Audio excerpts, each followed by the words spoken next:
tonight. Sweat and blood hits the mat. Crowd goes wild just like that. Refs counting up to 3. 1, 2, 3, winner you see. 1, 2, 3, winner. Referee shouts louder. Welcome, everybody. It's your special guest ref for Versace tonight for 1, 2, 3 winner podcast. Today, we got a very special guest for you folks. Okay, we're bringing him in right now. The one and only Ref Zack Snow. Welcome. Thank you for having me, man. I really appreciate it. Love the look. Love the ref shirt.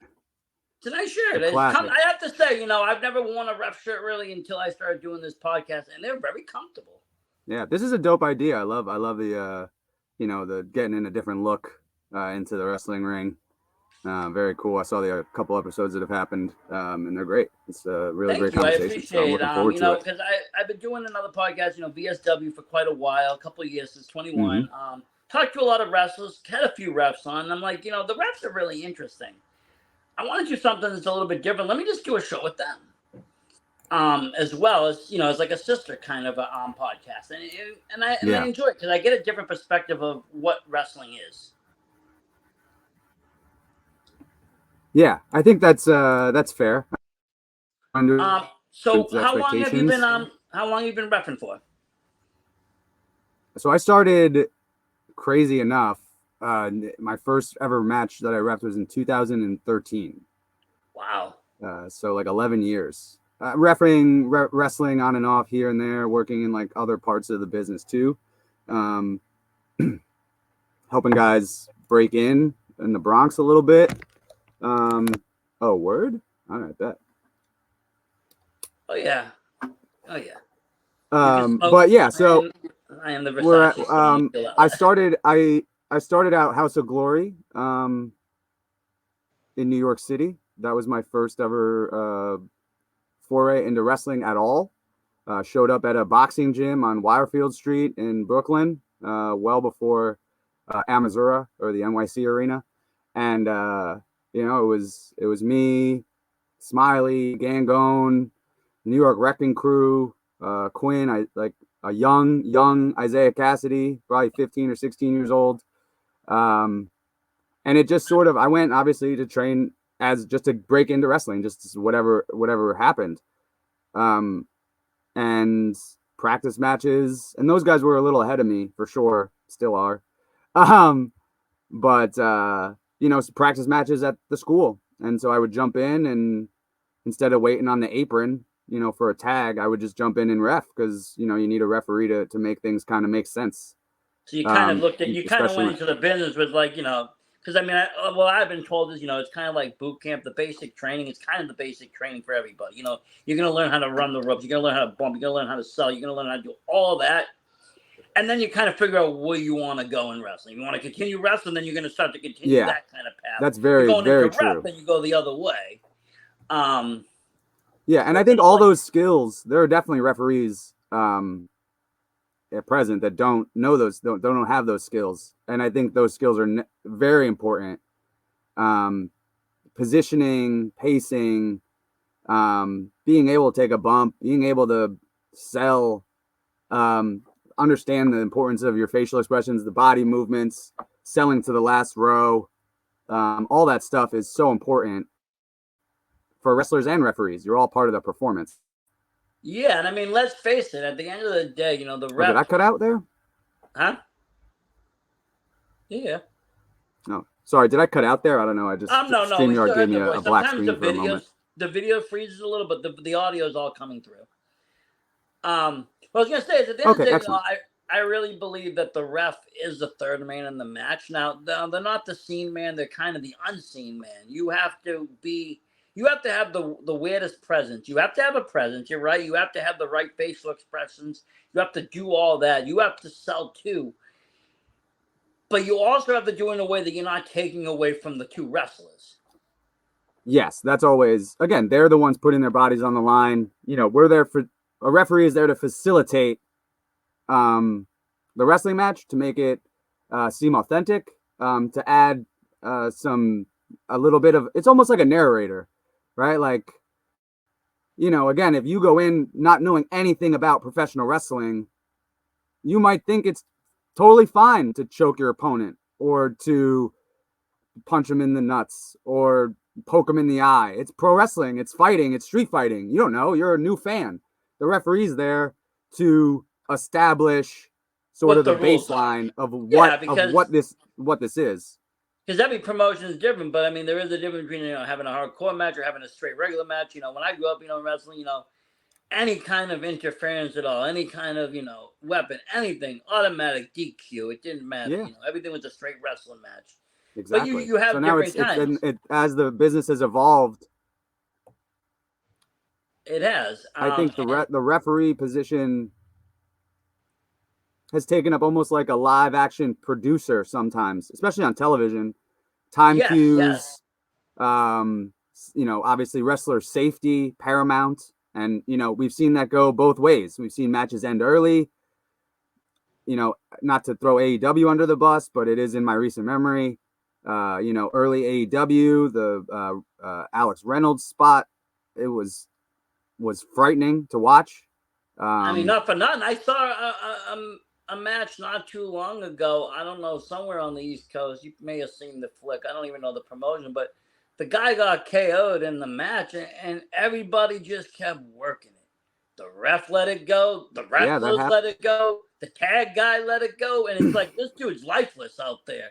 Yeah, and that stuff gets scary. And we've seen it at the higher levels in indie wrestling, all the way down to, backyarders, right? And it's a scary thing. And that's the other important part of the ref. You're in there to keep people safe, most of all. The most thing, Yes, that's number one priority. At least it should be.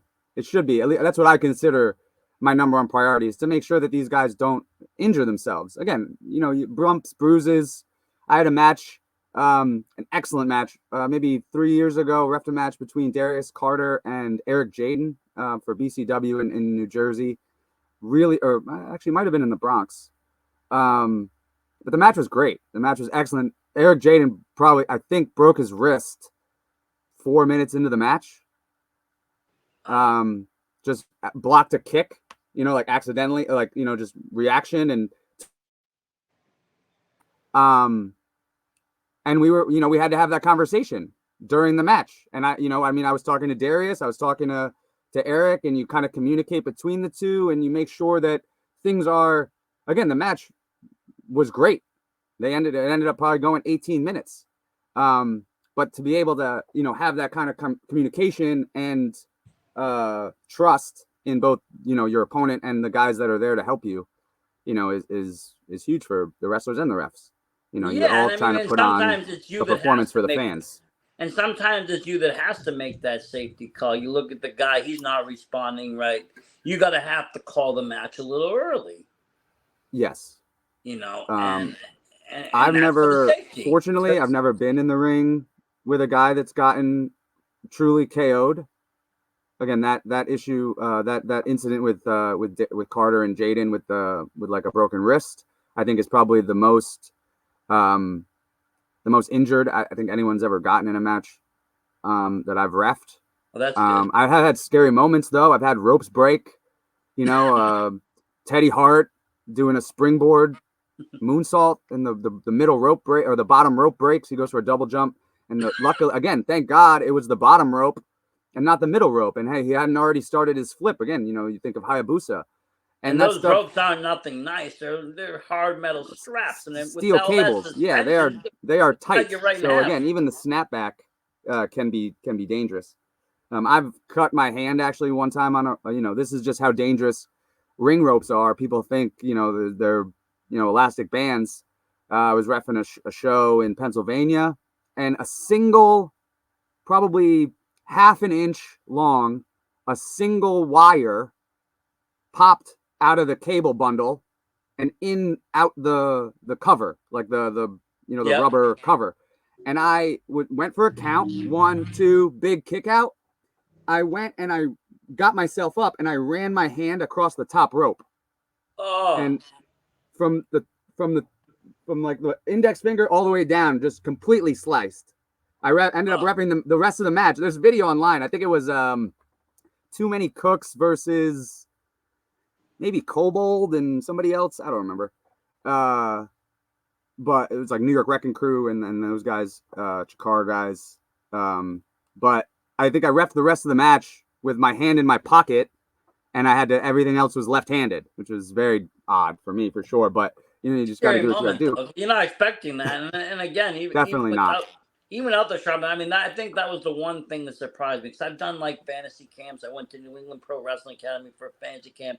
I want to see what it all felt like, and first thing they have you do is running ropes, and you're running. They're showing you how to do it right, and end of the day, man, I go home. Those shoulder blades, bruised. baby. Everything's bruised. I can't move my shoulders. I'm like, yep. What's going on here? And then like a couple weeks later, I was helping some other friends film a wrestling show. And, before the matches, I had my other film crew guy with me, and he hops into the ring, decides just to play around. I'm like, don't mess around if you don't know what you're doing. If you know what you're doing, fine. Like, because I ran the rope just showing, hey, look what I learned. This is pretty cool, right? Yeah. And I was doing it the right way I was showing. He had no experience. So he goes and says, I'm going to run the rope. He runs the rope like you think, someone would do it on TV, and he puts his whole back into it like it's going to bounce him. It didn't. The thing snapped back and it hit his sciatic nerve. He dropped to the ground. Oh, my God. And he couldn't get up for like about good 10 minutes, and the rest of the day he couldn't move. And it's like, rough. Dude, like the ring is a weapon. The ring is not a nice toy. It's not a fun little plush doll. It is a dangerous thing. You need to know how to work it. The top rope isn't this solid beam you can just stand on. You got to have great balance, coordination, or you're gonna just fall flat in your face. Absolutely. Yeah, I mean, I've seen it. Even there's some interesting, new guys, the new generation of students, coming up on YouTube, and the guys having shorts in their videos, and you'll see guys go up on the top rope that first time, and thank God they have that crash pad down there, because they're unstable and they're wobbling, and they just eat that back bump. I had the crash pad. I had the guy holding my hand. I had the whole time. Because I'm like, I didn't realize how unsteady it is. And it's like, if you're not used to working your body in that balance and getting yourself centered, it's a difficult task. It's not something that's just, but the people on TV, the people that are on an indie show, they make it look easy. They make it look simple.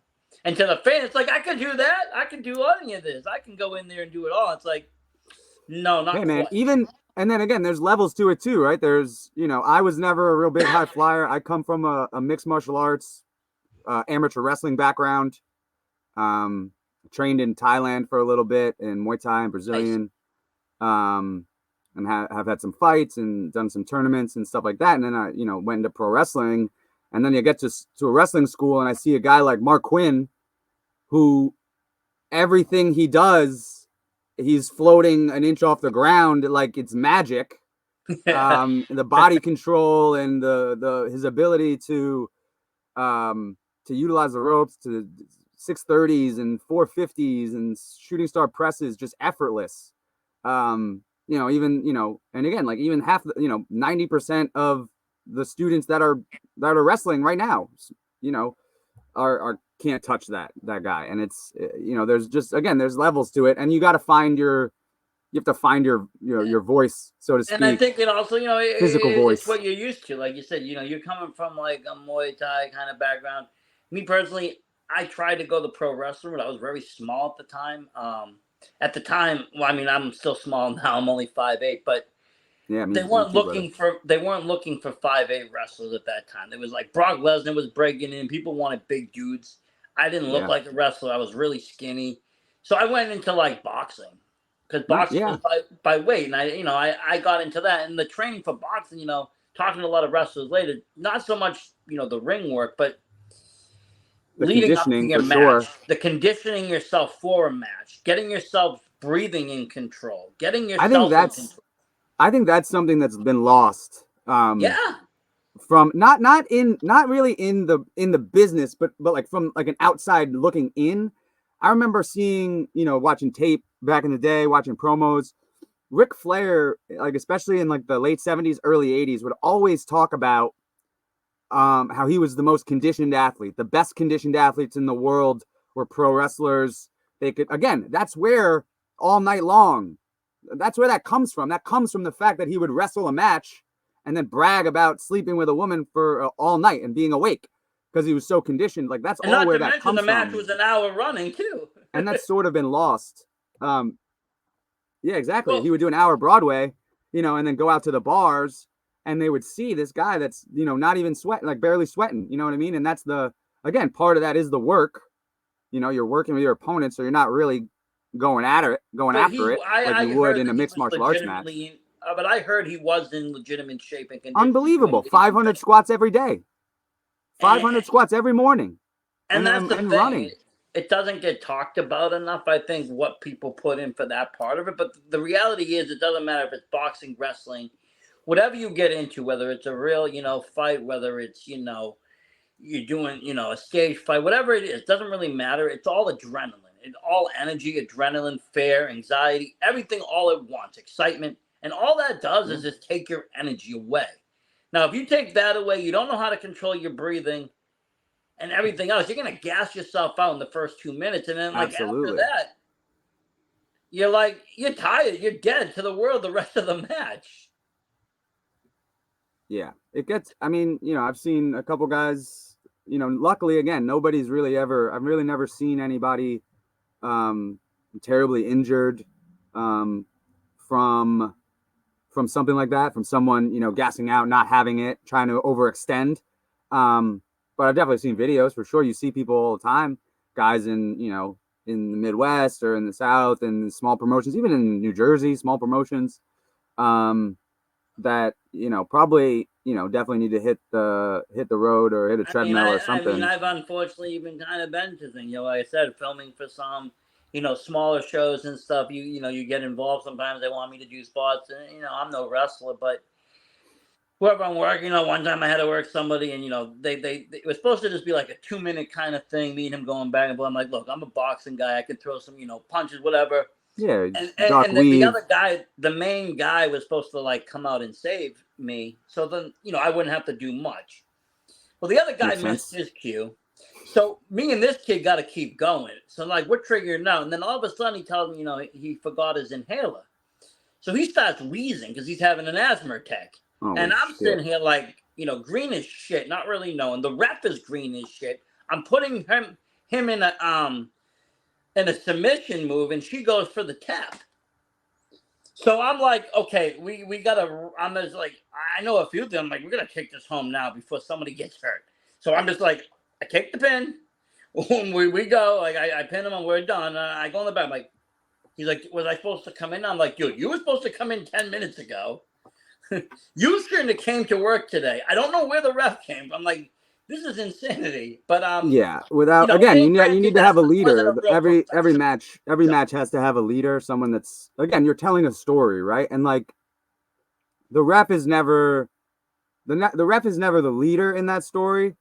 But definitely an important part. Again, I've taken, unless there's two of you and you're Herb Hebner, then he becomes a story, right? Well, yeah, exactly, right? And it can, in rare occasions, become the story. And that's, I think, a credit to Earl Hebner, is his ability to work and be a great referee and poised in those positions.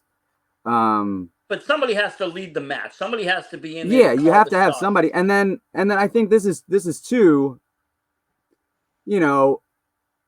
I'm of the mind, and this is one of the best compliments I ever got.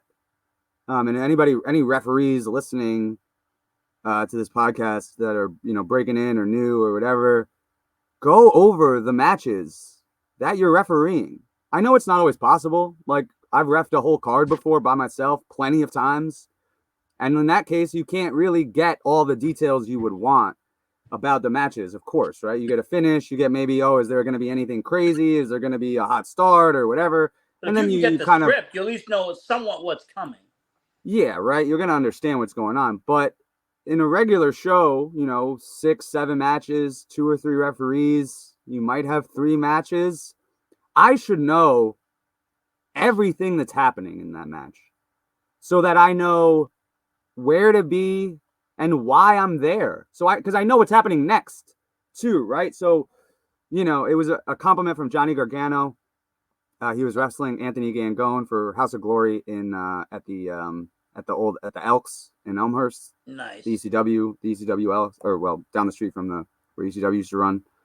And he, I was there in the back going back and forth with them, and they were going back and forth in their match, and they got to a part where they were like not sure. They like were going through all the spots, and I like just chimed in like, "Oh, this is next."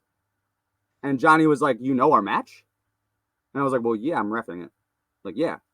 And he was like, this was Johnny before WWE. This is Johnny doing all the indies. Yeah. He was like, that's not normal. No, that doesn't not, happen. But like, that's it should. Something that stands out. It should happen. But it makes you do your it should job happen better. because again, knowing, working the hard camera, right? Working the hard camera is not just, not just a U shape, right? It's knowing, well, okay, this big move is going to happen. The hard camera's this way. I need to be in a position where I can see the shoulders outside of the hard camera, make sure they're not blocked. You know what I'm saying? Like all these different things. But then you got to worry about also where the hand cam is and where that guy is and where the fans are. So, I mean, it is a lot of also just ring awareness that people don't think about because, you're going to know where the soft spots and hard spots in the ring are and where people shouldn't even be bumping or going there. Yeah, loose board. Last show I was on, 6-sided ring. You most likely will be the first person to notice if the rope is starting to get loose or the turnbuckle's starting to come undone. Like you can. Yeah, that's a lot of. I mean, again, that's classic. Shout out to the ultimate vet, the ultimate example, Charles Robinson. One of the best referees on planet Earth for 30, 40 years, maybe. Still doing ring crew and still understanding the ring. Still understanding that. Yeah, like if AJ Styles is match 7. And in match 5, it was Braun Strowman versus, Bronson Reed. Those ropes are probably going to be a little loose. And we know AJ is going to go off. He's going to try to release the phenomenal forearm at least once, if not for the finish. And he's one of our top guys. We need to make sure that those ring ropes are tight. And that, again, like that mentality, that mentality is it needs to go all the way down to the indies because that's, again, that's how people get hurt. That's how. I've seen, like I said, my show example is probably one of the, a lower tier shows that I've ever been part of. It wasn't well produced. It was more for somebody to film and get footage. But I've been to some very, very high-end indie shows where you do see that. You'll have somebody coming in between almost every match, tightening the ropes, very casually, nothing, conspicuous. Again, just the ring crew being, again, working silently, working quickly. And it's all part of it. It's all, it's this big production that, is and that's the thing. People don't see it on facilitated TV, by a lot of different people. But it's I've also see it on TV, but there's a whole production crew that sits around, the ring and the stage and everything. They're just not on the cameras. Oh yeah, I mean if you've ever been to like a WWE live event, they'll probably change the canvas once or twice during the show, which again, from an indie perspective, is nearly impossible. I mean, it's like to think about removing the canvas during a show.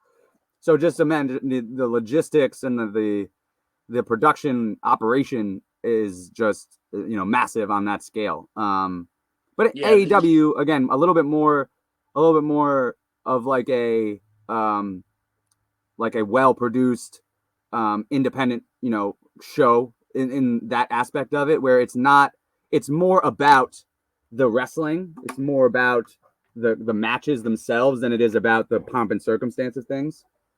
Hold on. Kind of what draws me into the indie scene in general is just because there's a lot more wrestling, a lot more matches. The stories are there, but I see the stories mostly through social media rather than, during the match time or during, the shows that I go to.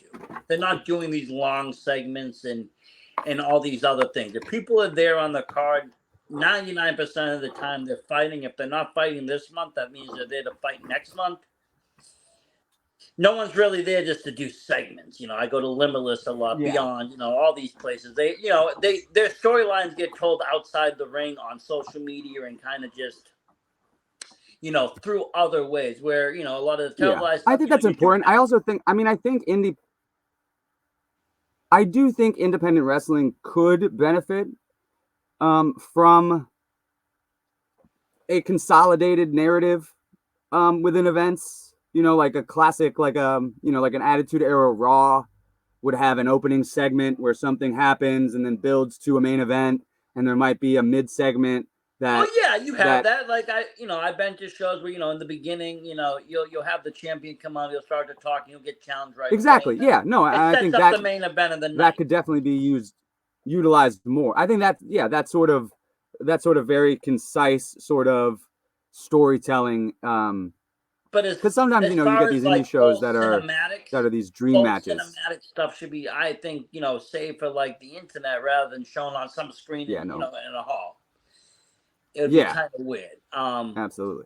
And I mean, I've been a part of some of that stuff, for myself and others. And it's difficult. The traction, the social media, the kind of stuff that happens. I've seen some incredible promos go, nearly unwatched. I've seen terrible promos get mad views. It's the algorithm, the whole social media thing is very interesting, and how it relates to pro wrestling, because it is. Even like my YouTube, I didn't know what it would do when I started in 21. I didn't know where I would go with it. I did it for a reason, because I was going to indie shows, seeing people, and at that time, the whole mentality of these short videos weren't really there yet. TikTok had just started kind of making a name, but YouTube wasn't doing shorts. Rails wasn't happening. And I started filming this stuff. And all of a sudden, my channel just started taking off. I was on one video, got like 10 million views. Another one got 13 million views. I'm looking at 80,000 subs.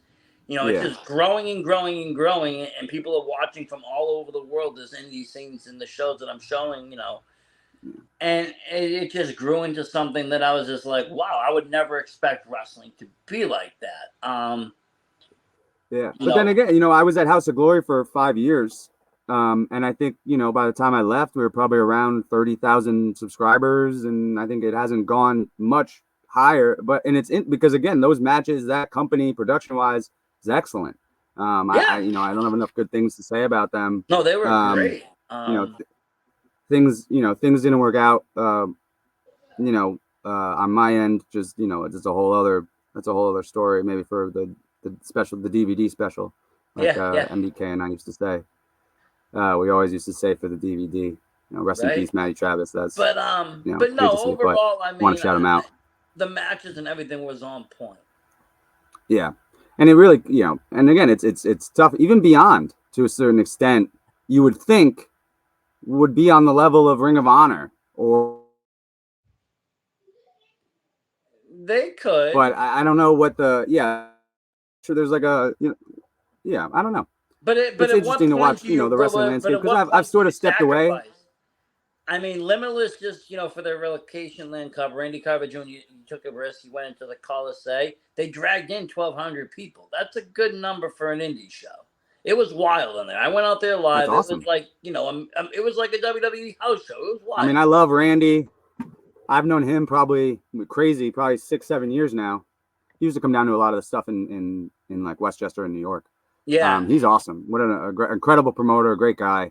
Really does great business up in Maine. Maine, yeah, he's changed the landscape up there. And a lot of guys that have worked. Yeah, a lot of guys that have worked there, have been able to really elevate their careers, for sure. So I think Limitless is a really great example of what, indie companies, that mid-level can really strive to. Like, I mean, I wouldn't even say it's mid-level. It's like probably right under what TV is. It's just because it is a lot of. I mean, if you look at their first champion, MJF was wild out there what he did out there. Anthony Green, he's an amazing wrestler. Casanova, amazing wrestler. He's all good, baby. I love Anthony Green so much. He's great. He's a gem. Anthony Green truly. I could talk about Anthony Green forever. That was probably, I don't know. There's for me, it's 2 matches of the year. It's either going to be him versus Channing Thomas, or it's going to be him versus Dijak that just took place, because that match was incredible too. Yeah, Thomas is really on a run. I'm not going to lie. I love Thomas too. Out here collecting belts. He's doing his thing. Really looking good. Looking fucking in shape, and looking like a champion. Really, carrying himself well. That's why we decided looking forward to seeing. the VSW podcast. We just tried to sponsor him the whole month. That's awesome. You know, that's phenomenal. Him and Bacabella. I love Bacabella too. I think he's funny. He always makes me laugh. He brings. I had a great. We did a great match. I used to work for Blitzkrieg a little bit too. They're a great one too. I like them as well. Yeah, Jeremy's a good dude, and you know, there's all those guys are great. But they had a over the top, under the table match, which was, and to speak to refereeing, I was refereeing that match because I was the only referee on the show comfortable with going over the top rope. So the match was, his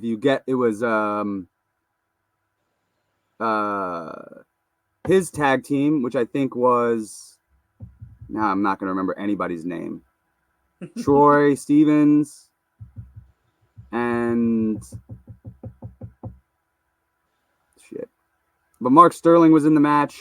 Okay. Mark. Yeah, and it was like he was in a tag team, I think, with Top Shelf Troy Nelson. That's who it is. Troy Nelson, and Bacabella was managing like a tag team, maybe the 19th hole, I think they might have been called. I can't remember now. But regardless, the premise of the match was if you go over the top rope, you have to take a shot before you can get back in. So, of course, it's just madness, obviously. And Bacabella's getting involved. He's getting tossed over the top. He's taking a shot. You know, I think the other, you know, Sterling's team, I think they had a manager, or maybe Sterling was the manager. I don't remember now. It was like 5-6 years ago at this point. You know, they're getting thrown over. Eventually, I get thrown over. I have to rip a shot to get back in the ring. It's just chaos. But I guess to that point, you know, the basics of being able to bump, being able to run the ropes, being able to go over the top safely, you know, like all those things I learned in wrestling school and have carried through to refereeing, you know. Yeah, and that can help. I mean, at the end of the day, you have to be quick. You have to, you know, do dives. You have to be quick pins. You can't be slow on the count. Yeah. Oh, yeah. Not only that. Not only, yeah, I'm not even just the bumps and the, you know, the selling that I've done in these random moments, but just, you know, again, 20 minutes of, you know, circling around is definitely cardio intensive to a point, right? Like, yeah, like I said, I've definitely refereed and you got a quick plenty move, of cards. If you know, by once myself. the guy does the move, you got to dive down. I've seen, you know, reps dive. They have to be able to do it. They can't dive down and hit, you know, they have to know what they're doing when they're jumping down there. But to go back to the refs, I was going to say, you know, but even.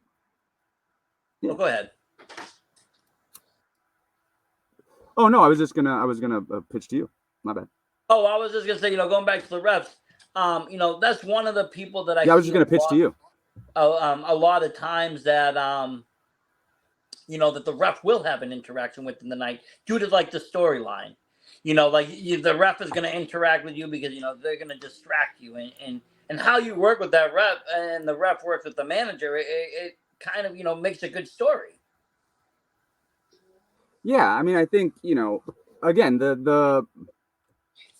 I think the best way, and this again, like I was talking about with the you know, sort of the concise narratives that indie wrestling can kind of play with. But I don't even think the bigger companies do it as much as they could. And that's utilizing referees, managers, valets, ring announcers, not just in their roles, but as foils and, you know, sort of NPCs, so to speak, for the wrestlers to get their characters over, right? Like how you treat a referee, how you treat a ring announcer, or, you know, and they do, you know, somewhat, you know, there's moments of it with, you know, Jon Moxley, you know, he's getting in Tony Schiavone's face last week, and, oh, is he a bad guy? Why is he treating the announcer this way? But it's not specific. It's not like I'm getting this heat. I'll tell you, the only time I've ever seen people cheer when a ref got taken out is like when Greenleaf gets taken out in Limitless. Yeah. When somebody takes him out, the fans love it. But most of the time, everybody sides with the ref. Yeah, but usually, for the most part. Usually people are on the ref's side. But then sometimes, you have another story. But like if somebody if a wrestler in, for example, in the WWE or Charles Robinson in the back, at catering, in a backstage segment, I think that could go a long way. And, again, like they're part of the event. They're part of the narrative. They're part of the company, right? Like what they do seemingly is very important for the imaginary wrestling company that's on TV. And then obviously what they do backstage for the real company is also pretty important usually as well. Yeah. But, I think that they could just be utilized in different ways, and I also think that, there's that classic, promoter sort of attitude that like anyone can referee. Not every promoter thinks that, the good ones certainly don't. But there's a lot of promoters out there that, are new or not experienced or whatever it may be, that don't really get, like how much. And I think the quote is a good referee can make a good match better, and a bad referee can make a great match bad. I mean, I think some of it comes from sometimes you hear a misconception that a ref is almost like the starter position for a wrestler, an entry level job for a wrestler, and that's not really the case, because a ref has to do something. They have to know how to, like you said, do the basics of wrestling, but then they're going to learn all the logistics of what's going on in the ring, the matches, everything. And they have to learn it to a point that, they're down to the second. Well, that's especially true at the higher levels. That's especially true for anything that's televised. Do that. You can't have that happen if you don't know what's going on. So I wouldn't say you could just, your first day in, you learned how to, do your wrestling. Oh, let's throw you in as a ref. That's why you do those, the dark matches at the school or whatever, the training matches, so you can get a feel for it, even see if you like it, see if it's something that you want to do. Yeah. And then again, there's again, like I said earlier, there's just levels to things, right? Like at the, at a regular indie show, you're not going to have a walkie-talkie. You might not even have time cues, for your matches. But hopefully, as you move up and start to work at larger companies and brands, you're going to be on IWTV or you're going to be on Fight TV, and you're going to have to, cue for time and get cues from the back or communicate whether there's an injury or someone's missed a cue or whatever. Like that sort of reminds me of, what you were saying about the story that you told. If the referee had been able to communicate with the back, or if the referee had known, more about what the spot or the match consisted of, well, they would have known that this guy blew his entrance, and he might have been able to say what you guys were selling in the middle of the ring, peek his head out to a cameraman and say, "Hey, get this big fucker back out here. He needs to come here. This match he was supposed to be out here 5 minutes ago." Right? Yeah. But he didn't even know enough to work the story, right? Like, nobody knew what was going on. Those little production things. Exactly. You have to, again, it's a team sport. It's a team production. Communication is key, though. If no one's communicating with you and you're not communicating with them, everybody's got to be on. Thing. You're only strong as your weakest link. Yeah, and I mean, I think a lot. But I mean, I've learned so much. But I think that's kind of what's changed, right? No, I was just gonna say I've learned so much from working with guys. From the industry. Sorry, what was that? I was gonna say I think what I've been told about kind of changes the industry is that people are more open and susceptible, to trying new things, and the locker rooms are a little bit less, they're not as hostile as they used to be. People are trying to, work a little bit more together and listen and take people's ideas and kind of do these things. But, I think that's definitely true. I mean, I've learned so much from guys that are way above my level. And these are the kind of the ideas that I've taken, that I've learned, from them. Guys like Samoa Joe, AJ Styles, Tommy Dreamer. I got a chance to work with Mick Foley, Wow. Rey Mysterio. Amazing. Guys that have yeah, right. Like these are guys that are, again, I was as a wrestler, 1,000 years ahead of me. But because, I had consistency and experience as a referee, I was able to work with them and sort of pick their brain, about what this really is. And I've been able to take that, into matches that I've wrestled. I wrestle under a mask sometimes. A lot of times, dark matches, battle royals, just like a real, luchador babyface, try to get the crowd, a little hype in the beginning of the show. And then I just, dip out and, back into the stripes. But like all those things, again, slow down and, sell to the last row, communicate, like sell to the last row, but communicate with the first row, right? Like if the classic Inoki reaching out to the one fan in the front row and grabbing them, metaphorically speaking, and grabbing them. But that holds a lot of power. A lot of it's in the eyes, that changing gears, that two-step. It's so many little details that go into making a successful pro wrestler and then a successful pro wrestling match, that, again, like, you're only as strong as your weakest link. And if the referee is not on point, then, things might not get translated correctly. Again, if a referee gets heat on themselves for a spot that's supposed to be this big moment for the heel, then, the house of cards all falls, right? Like, then now the audience is booing the referee or whatever. And again, like, there's an art you to see it getting that even on the off. TV, though. Sometimes you they'll just turn on you. WWE, a ref can, mess up. It happens. Like, what was the match? There was clearly some kind of miscommunication in that match. When the end of that match, when what's his name came out to cash in. Oh, the Damian three Priest count match? the three count was there. It's like, it didn't make no sense, though, because it's like, after the fact, it's like, okay, why would this guy actively come out into a triple threat match? Who would want to do that? He would only come out if, his opponent was finished up. But, and I've been in those situations too, on a pretty big stage. We were at, I've been in situations like that. I was reffing a match with, at New York, for Hog. There's a fatal four-way, Private Party and LAX versus the Hardys and the Dudleys, at Amazura at the NYC Arena. And the finish, as far as I was told, classic street sweeper, 1, 2, 3, LAX going over. They hit some crazy pile driver move on Quinn. And Quinn and I were pretty good friends. He would always rib me constantly in the ring, not kick out, just bullshit and just like make me work.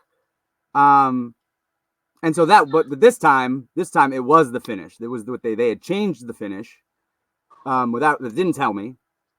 So Bully Ray looking right at me, crouched in the corner opposite me, counting, of course, 1, 2, doesn't kick out. I stopped short. But then again, I'm a performer. I'm in there as a performer. He kicked out.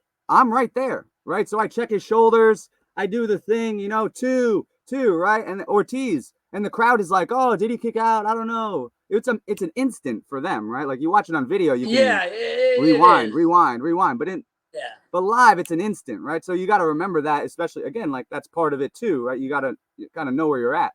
The indie show is not like a TV show. No one. You can get away with little different tricks. You can get away with it a little bit, right? As long as you act like you would normally act. Like, I was shocked and checking his shoulders, and Quinn was like, "That's the finish, you idiot." And I'm like, "My bad, you told me street sweeper."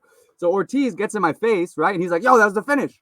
And I'm like, "My bad, you told me street sweeper." And he was like, "Oh shit, we did." But now we're having this conversation just as peers, but the audience, we're arguing about the finish because he's mad. You know what I mean? Like, Did we're it happen? able Did to it mask happen? it. What happened to the 3 count? What the hell are you doing? It was over. It was over. Da, da, da. And it looks real. And then now, oh, that's right. You did think it was the street sweeper. All right. You know, Santana, get him up. And they hit the street sweeper 1, 2, 3, and that's it. The crowd goes crazy. And again, like that lull too, especially with the lull in the action, it didn't kill the match, and then the pop was just as big, right? So no, I mean, even in sports, sometimes you feel low. You'll see somebody going off on the referee, right? Or the coach going off on the ref, going, "What the hell was that? This is how it is." And they got to pull everybody and then aside and talk. The audience can relate and identify with Ortiz in that situation, right? Like they saw me make a clear, like a tight call, and now they're gonna be on Ortiz's side in that instance. And I'm again, I don't have heat because I'm just there. I'm neutral. That's your job.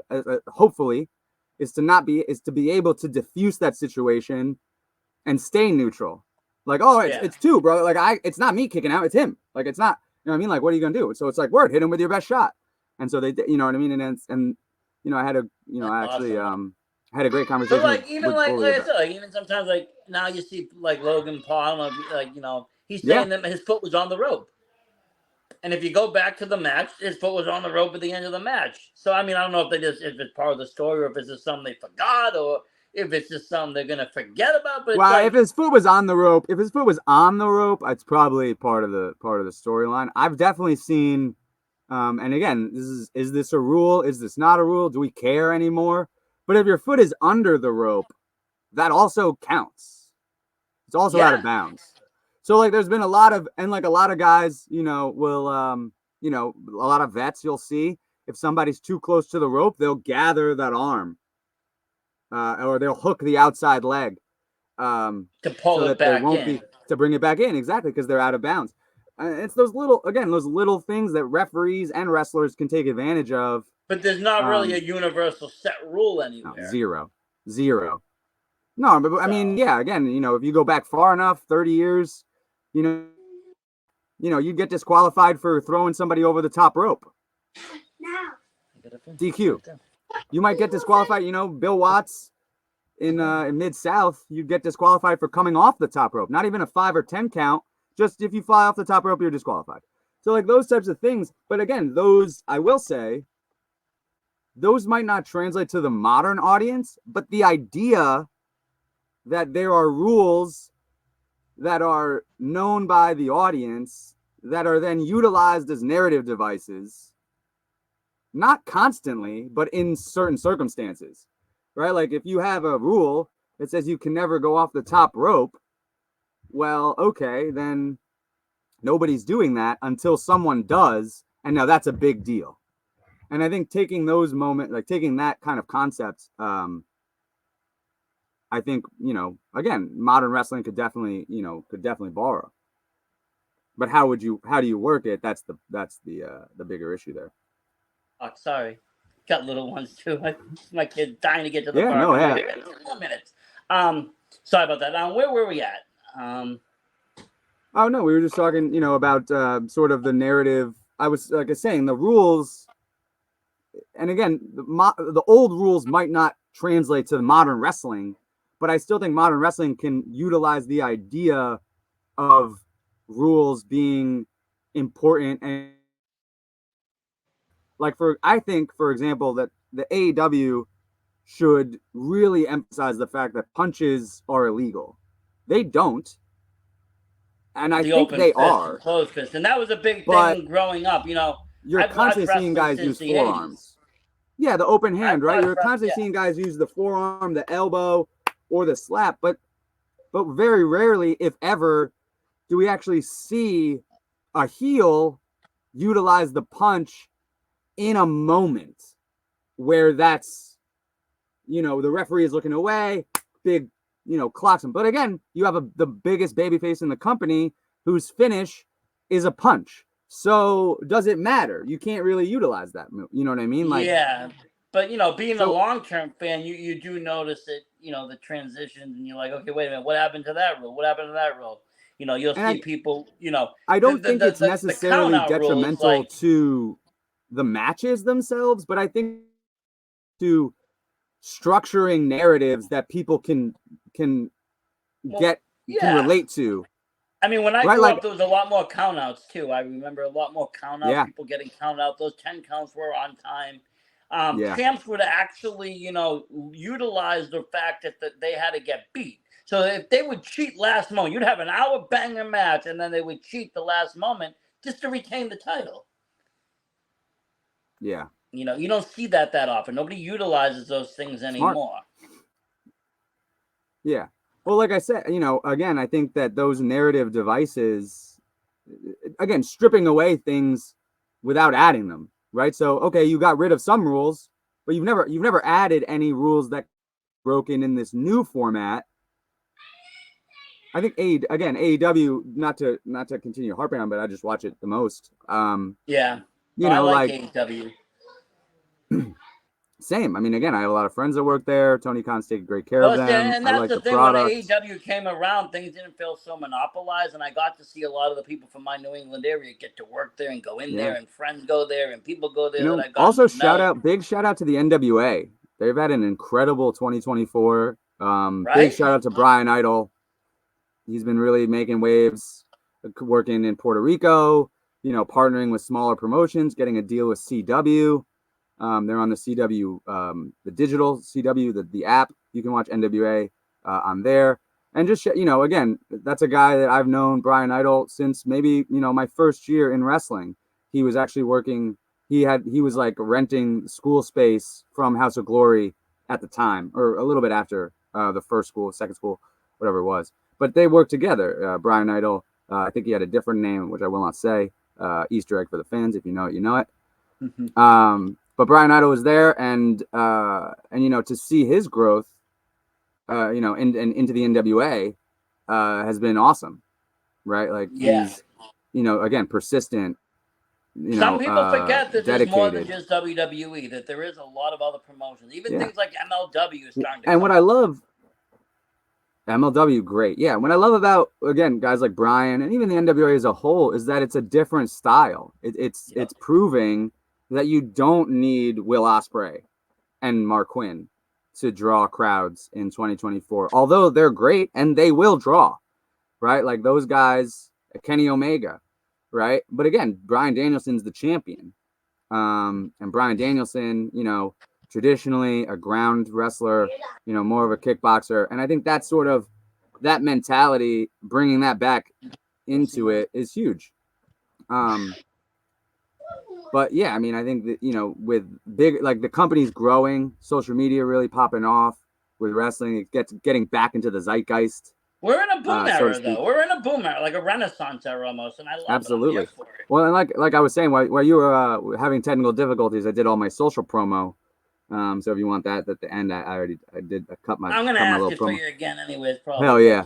But no, I just got finished with. I would be remiss if I didn't mention this before we ended. I just got finished working with SRG Universe, the makers of Super Show the Game, so pro wrestling card and dice game. We just did a Kickstarter campaign with the creator of Mucha Lucha to create Super Lucha. Card game, by the way, but yes. Yeah, it's an excellent game. You should definitely. I'm big into all those kinds of things. Get in things. touch with Steve Rest. Awesome. But yeah, I mean, so we're again, I think wrestling booming. It's the 20th anniversary of Mucha Lucha, which was obviously a big entryway for a lot of people. Obviously, the WWE was on at the time, but I think a lot of kids watched Mucha Lucha and fell in love with Lucha Libre, so we had a really good partnership there. And again, I think wrestling is again sort of entering pop culture, but in a new way because people are understanding what it really is. The Bloodline storyline, Cody Rhodes long-term growth. Stuff with Bryan Danielson. I mean, the stuff with Hangman and Swerve is really on another level. That's never really been seen before. Cutting a promo on a baby, like burning down a house.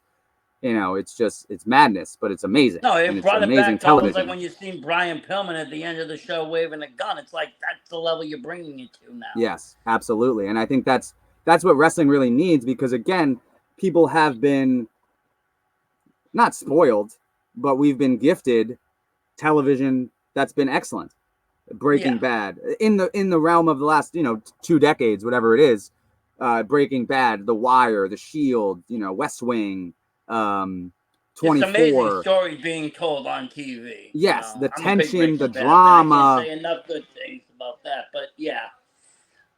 Yeah, and so I think wrestling has to somehow, it does have to compete with that, because that's what it is. It's a television show. And I think that, they've really found their stride. AEW and WWE have really found their stride this last year, 2 years. Again, the Bloodline storyline, Cody Rhodes, this stuff with Hanger, the stuff with Bryan. It's all been enthralling. I loved it, and I think that's I'm looking forward to staying involved for the next the next decade. I can't wait. It's awesome. I can't wait. Before I get one more, maybe one or two more questions. What would you say is your most proudest match that you refed? I would probably. I mean, the most emotional was probably Red versus Ray, Nana Eddie Guerrero. But personally, I think the AJ and Ricochet match was it's on another level. It's crazy. Yeah, but just being with those guys. Yeah, and I refed the first match of the show, and then I refed their match at the end of the show. So I basically just got a 2.5 hour seminar to just listen to them call their match and work. I got to funny story actually. Before he was using it as a finisher, the phenomenal forearm was just an AJ Styles signature move, and I'd been an AJ Styles mark since I watched TNA on Fox Sports 1 at 14 years old. So I'd known AJ Styles' moveset for, at that point, 10 years. I knew everything he did. He was still arguably my favorite wrestler, him and Bryan Danielson for sure.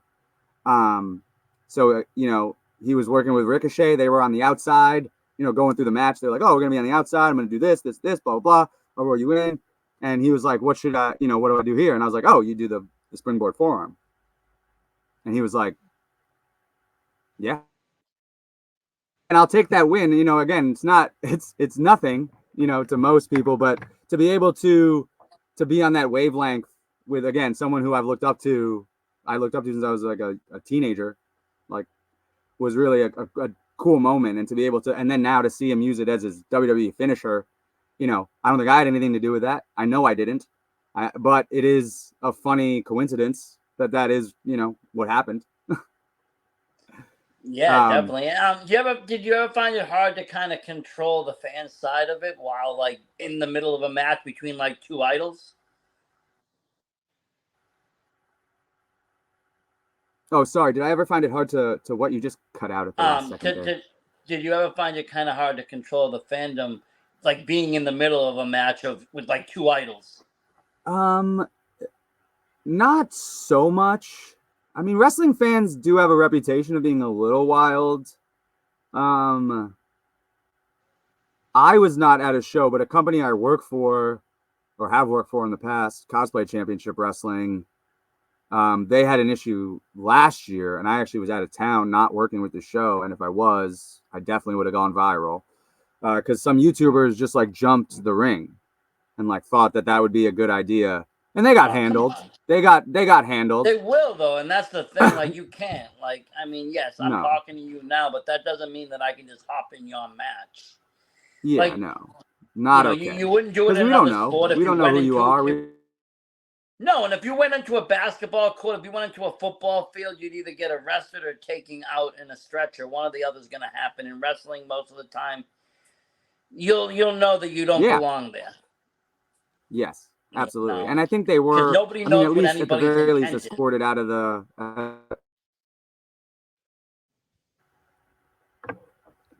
Did that come through? Yeah, I mean, I've never had an issue with fans really. They've all been pretty cool. You froze for a minute. Okay, yeah. What I was saying was, I mean, I've never had an issue with fans. I've never had an issue with fans in the match. Somewhat, after the show or after matches,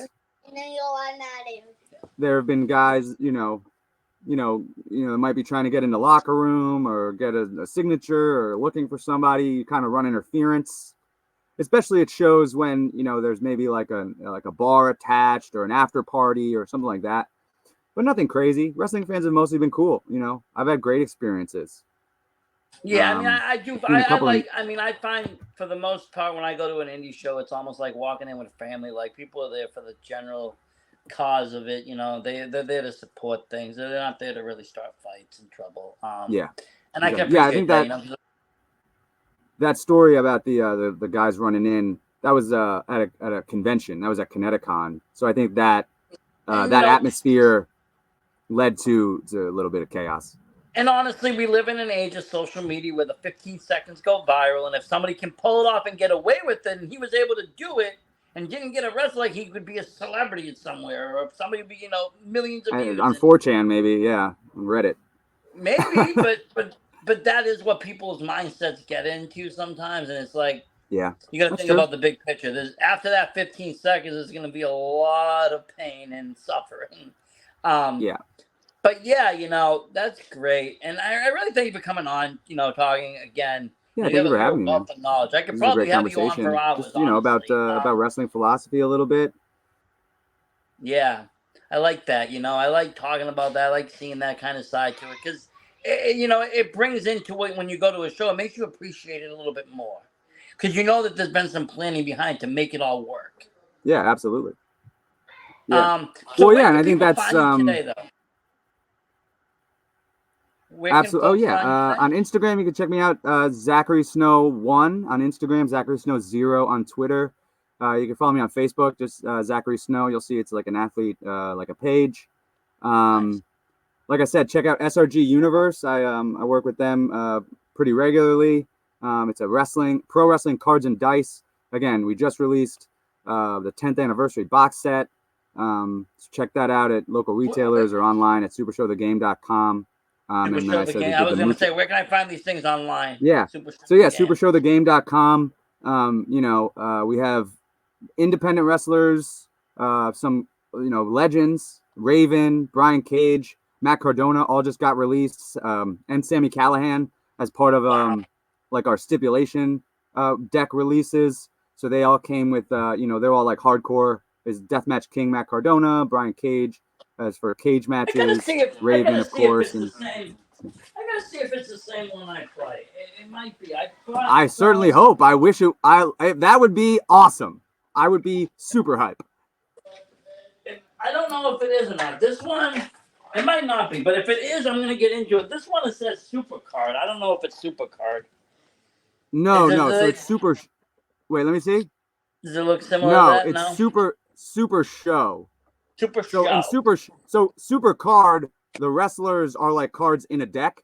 In Super Show, your wrestler is like you. It's almost like you're playing as your wrestler. So you're like you would have Brian Cage set aside, and then your deck is like moves that Brian Cage does, and you have your three finisher cards. Kind of like Pokemon, where you have your main character, and then you're doing that kind of deal.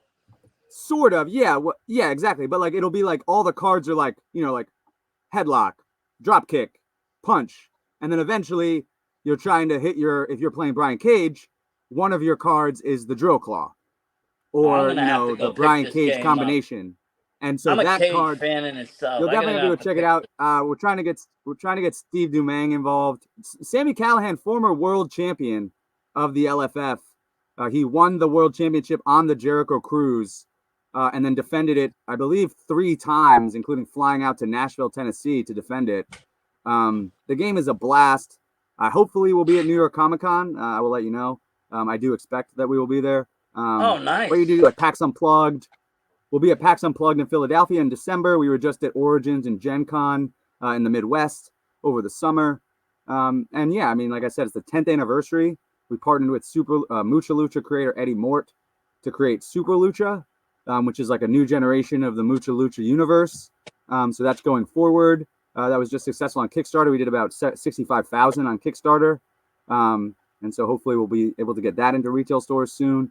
And, just climbing up. It's an independent company. Steve Resk, the game designer and the owner, is an awesome guy, a close friend. He's got 3 daughters, his family company. And, it's just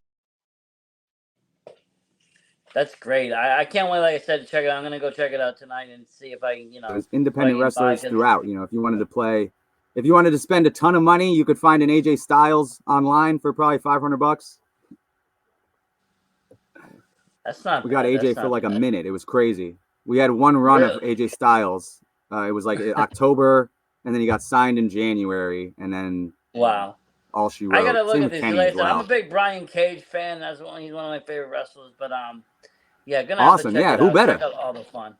And I Who recommend better? people at home checking it out. Honestly, everybody should check these things out. It all brings fun to the universe. It all brings it back to a time when media meant something. Well, this might get too philosophical. I know we're on the way in, and so I'll try to keep it short. But one of the coolest things about being in professional wrestling is that I was a psychology major. And if you know anything about psychology, you know that at the top of what's called the hierarchy of needs, Maslow's hierarchy of needs, is self-actualization. And what does that mean? That means being the person you see yourself as.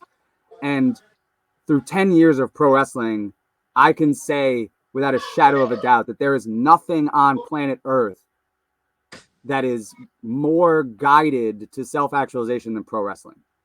Yep. It is an industry made for people to become who they see themselves as. And that is something very special. I think something that Super Show captures a little bit as a card game, that experience of feeling, because you can create yourself, you can win yourself, you can win a tournament of 30 people and get yourself made into the game. And that brings this sort of feeling of like you're living it, and it's just you're just not taking the chair shots and you're not taking the bumps, so your bump card doesn't get full, which is great. But it's that same experience of that vibe that, like, again, in pro wrestling too, that self-actualization of trying to be that person, talk that trash, and have that that athletic ability that you see yourself in your mind. So yeah, I mean, it's pro wrestling is magic for real. And It I really wouldn't is. It trade it for really anything. truly is. Thank you so much, Zack, for coming on and being part of 1, 2, 3 winner. Really appreciate it. Thank you, Versace And Stoner. Here's one for you. and thank you everybody at home for watching 1, 2, 3 winner as well, where you can be a winner Absolutely. Yeah. Thanks for too. everyone who joined us. Again, check me out, Zachary Snow on Instagram. I'm the most active there.